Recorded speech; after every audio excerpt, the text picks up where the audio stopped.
एक मूर्तिकार मूर्ति बनाने के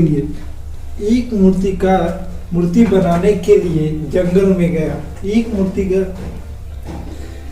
मूर्तिकार मूर्ति बनाने के लिए जंगल में पत्थर लाने गया। वहां से कुछ पत्थर चुनकर लाया जिससे मूर्ति का रूप दे। जो कि मूर्ति के रूप दे दे और मूर्ति की एक नया स्वरूप दे दे। वो पत्थर को जो मूर्तिकार पत्थर जंगल से चुनकर लाया था बड़ा बड़ा, उससे अपनी बेग से छेनी हथौड़ी निकाला और उसको रूप देने लगा।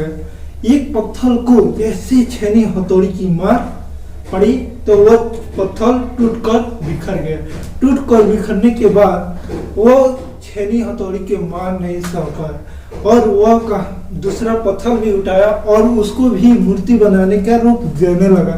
वह देने के पश्चात वह मूर्तिकार उसको भी छेनी हथौड़ी का मार उसको भी छेनी हथौड़ी से मूर्ति के रूप देने। जैसे ही छेनी की मार नहीं सहा, दूसरा भी पत्थर नहीं सहा। छेनी की मार दूसरा पत्थर भी नहीं सहा और टूटकर बिखर गया। वह भी बिखर जाने के बाद मूर्तिकार फिर तीसरा पत्थर उठाया। जैसे तीसरा इसी तरह कर 3-4 पत्थर मैंने पारी से देखा। एक पत्थर बोला स्टॉप। जैसे छेनी हथौड़ी को मारने जा रहा था तो पत्थर बोला स्टॉप, मुझे भी दर्द होती है। मैं भी मूर्तिकार बोला ठीक है, आज यह तरफ सह जाओगे तो तुमको लोग भगवान की तरह पूजेंगे, तुम्हें दुनिया का सारा सुख संपत्ति मिलेगा। वह मूर्तिकार पत्थर बोला ठीक है, आज जितना भी छेनी हथौड़ी के मारना है मार लो और मुझे ऐसा बनाकर खड़ा कर दे कि दुनिया हमको देखे, लोग हमें देखे और हमें पूजे। वह मूर्तिकार कहा ठीक है। वह पत्थर को मूर्ति के रूप देने लगा। वह छेनी हथौड़ी से धीरे धीरे मारकर एक खूब सुंदर सा मूर्ति बनाया। बनाने के बाद मूर्तिकार उसे एक ऐसे मंदिर में ले जाकर रख गया, उसको मंदिर में रख गया और जो टूटा हुआ मंदिर में रख गया। जो भी मंदिर में आता था उस पत्थर को पूजा करता था, उसे मेवा मिष्ठान चढ़ाता था। एक दिन अचानक दोनों पत्थर रात में 2 पत्थर आपस में बात कर, वही जहाँ मंदिर था वही जो टूट कर बिखरा हुआ पत्थर था, वो पूछा भाई तुम्हें लोग मेवा मिष्ठान चढ़ाते हैं, तुम्हें अच्छा सा फूल देते हैं, पूजा करते हैं। मूर्तिकार बोला कि जब मूर्तिकार तुम्हें मूर्ति बना रहा था तो उसकी छेनी हथौड़ी की मार नहीं सही।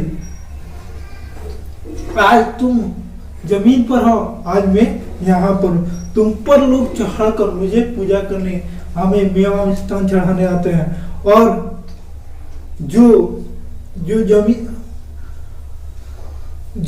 आज इसी का दिन है। आज वो छेनी हथौड़ी के मार थोड़ा सा दर्द सह लिया तो आज यहाँ पर लोग मुझे पूजा कर रहे हैं। ठीक उसी प्रकार हम लोग के लाइफ में बहुत प्रॉब्लम आती है, अगर वो प्रॉब्लम को सॉल्व कर लिए तो हम भी एक दिन कामयाब हो सकते हैं।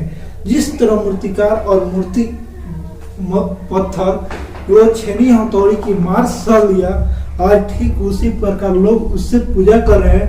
ठीक उसी प्रकार हमें भी जिंदगी में तो परेशानियां आती है, हम स्टूडेंट है तो कि हमारे भी जिंदगी में परेशानियां बहुत सी आती है और वो परेशानियों को झेल कर सफल बन जाते हैं तो लोग हमें भी उसी मूर्तिकार की तरह पूजा करते हैं। असफलता के ही पीछे सफलता छिपी रहती है। आज वो मूर्तिकार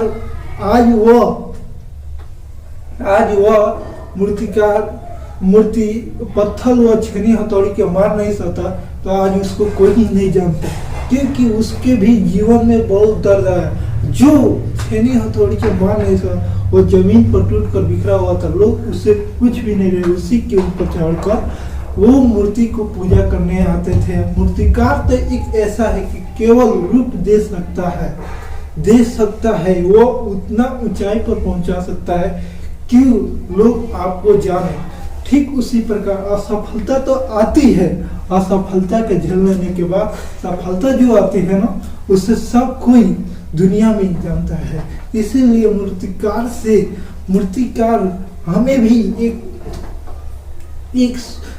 भी असफलता एक सफलता की मूर्ति बनाती है, क्योंकि असफलता को ही सहकर सफलता। आज जितने भी लोग कामयाब हुए हैं वह सब सफलता के कारण कामयाब हुए हैं, और न कि असफलता के कारण हुए हैं। आइए इसी कहानी से, इस स्टोरी से हमें ये जानने को मिल रहा है कि असफलता के ही पीछे सफलता की राह